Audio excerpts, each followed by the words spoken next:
Hi, thanks for ordering stencils from Rainworks. I'm Peregrine, and I'm here to show you how to get your stencils ready to use. Your stencils will arrive either in an envelope or curled up in a box or a tube. If they are curled up, don't worry. They flatten out immediately because they're made from a very springy plastic. We make these by cutting 95% of the way through the material, and all you have to do at home is pop them the rest of the way out. Don't worry, it's easy. The way I like to do it is by taking a pen or a mechanical pencil with the tip retracted and placing the tip by one of the cut lines. I place my hand at the back for support, and I angle the tip of the pencil sideways so I don't accidentally stab myself. Press inward, and the pencil pops through. This is why we call it popping the stencil. Then you can grab the piece and pull along the cut line to remove it.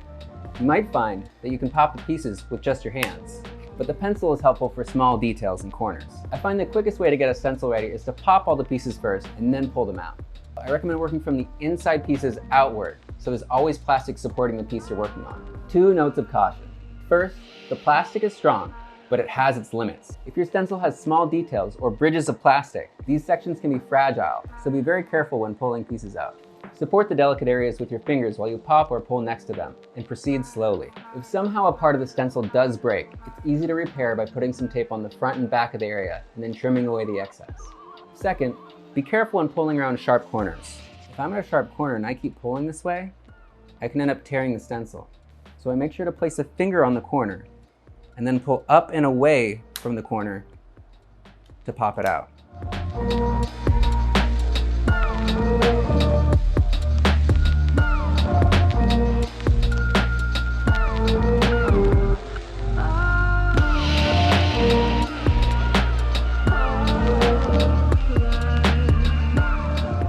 One advantage of having stencils sent this way is that then you kind of end up with 2 stencils, the negative and the positive. And you can use either one to make art. This could be used for paint, this could be used as a wall decoration. The choice is yours. So now your stencil is popped and ready to go. Great job, I knew you could do it. Here are some other tips for using these stencils. Now if you have a stencil that has counters in it, and you want those to stay in place when you move the stencil, you can do something that we like to call string theory, which is where you take a string, preferably less than 1 millimeter in width, and you put it over the counter so that it bridges the gaps between the counter and the rest of the stencil. Then all you have to do is take some tape and tape it in those areas so that it holds the counter in place. If it's windy, you can weigh them down with rocks, but I also find that sticky tack works really well. Once you've finished using your stencil in a project, lift it straight up by the edges to avoid any drips falling off the sides. If they start to get dirty and you want to clean them, they're easily washable. For more tips on using stencils, especially when it comes to making Rainworks, check out the official Rainworks tutorial on our site, rain.works. And that's it. You made your stencil.